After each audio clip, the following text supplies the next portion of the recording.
বিশ্ববিদ্যালয় এত বড় বেহায়া আমি জীবনে দেখিনি। আজ 28 আগস্টে পরীক্ষা ফেলে দিয়েছে। আমি ওনার শিক্ষাগত যোগ্যতা নিয়ে প্রশ্ন তুলেছিলাম। তিনি বলছেন নিচে কয়েকজন আমার শিক্ষাগত যোগ্যতা নিয়ে ঘেউ ঘেউ করছে। শান্তা দেবী, বেশি কথা বলবেন না, আমাদের ঘেউ ঘেউ নিয়ে কথা বলবেন না। আমাদেরকে যদি ঘেউ ঘেউ বলেন, আপনি রাজ্যপালের কাছে কতবার মেউ মেউ করেছেন সেটা আমরা তুলে ধরবো।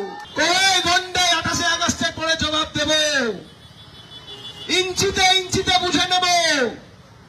আর যারা যারা গেল রব তুলেছিলেন আরজিগড়ের সময় এই কলেজ স্ট্রিটের সামনে, যারা যারা আন্দোলন করে ভেবেছিলেন মমতা বন্দ্যোপাধ্যায়কে পদত্যাগ করাবেন, কাজকলা যারা এই ভিসির দালালি করেছে তাদেরকে গণতান্ত্রিক ভাবে এমন থাপ্পড় মারবে, আগামী দিন উঠে দাঁড়ানোর ক্ষমতা তাদের কলকাতা বিশ্ববিদ্যালয়ে থাকবে না। চ্যালেঞ্জ ছুড়ে দিয়ে বলে যেতে চাই। এই সমস্ত ছাত্র নেতারা, তৃণমূল কংগ্রেসের ছাত্র নেতারা, অশিক্ষিত ছাত্র নেতারা যতদিন ছাত্রদের নেতা হয়ে থাকবে ততদিন এই ধরনের ঘটনাই ঘটবে। বিশ্ববিদ্যালয় সরকারের অধীনে কাজ করার কোনো সংস্থা নয়। বিশ্ববিদ্যালয় হচ্ছে একটি অটোনোমাস সংস্থা।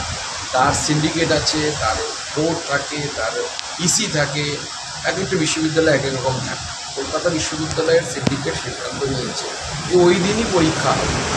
পরীক্ষা হবে কোন ছাত্র পরিষদের কবে প্রতিষ্ঠা দিবস সেটা দেখে তো কোনো একটি বিশ্ববিদ্যালয়ের পরীক্ষার কর্মসূচি পরিবর্তিত হবে না। যাদের পরীক্ষা দেওয়ার ইচ্ছে তারা পরীক্ষা দিতে আসবে, আর যাদের পরীক্ষা দেওয়ার ইচ্ছে নেই তারা গিয়ে পার্টি করবেন, রাজনীতি করবেন। পশ্চিমবঙ্গে এমনি শিক্ষা দীক্ষার যা অবস্থা, বেশিরভাগ ছাত্রছাত্রী পরীক্ষা দিতেই চাই না, এখন ভর্তি তো হচ্ছে না, সব তো বাইরে চলে যাচ্ছে। বিভিন্ন কলেজের প্রিন্সিপালরা তারা জানাচ্ছেন ভিসিকে চিঠি দিয়ে যে যারা স্টাফ রয়েছেন তারা কেউ পরীক্ষায় আসতে রাজি হচ্ছেন না, পারফর্ম করবেন না তারা। পরীক্ষা তো এরকম বিষয় নয় যে আপনি ইচ্ছে মতো পার্টিসিপেট করলেন না। সরকারি কর্মচারীদের জন্য অর্থাৎ যারা বিশ্ববিদ্যালয়ের অধীনস্থ কর্মচারী এবং কলেজগুলোতে যারা অশিক্ষক এবং শিক্ষক কর্মচারী, তারা প্রত্যেকেই কিন্তু বাউন্ড তাদের ডিউটি করতে। স্টুডেন্টরা বাউন্ড না, সে পরীক্ষা দেবে কি দেবে না তার উপর নির্ভর করছে।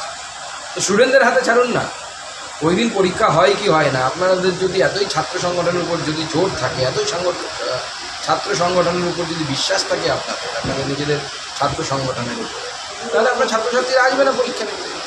বিশ্ববিদ্যালয়কে পরীক্ষার যখন সিন্ডিকেট সিদ্ধান্ত নিয়েছে যে ওই দিন পরীক্ষা হবে, বিশ্ববিদ্যালয়ের সিদ্ধান্ত, ওদিন পরীক্ষা হবে এবং সেই পরীক্ষা সুচারু করে যা করা উচিত সেটা করতে হবে শিক্ষকদেরকে এবং অশিক্ষক কর্মচারীদেরকে।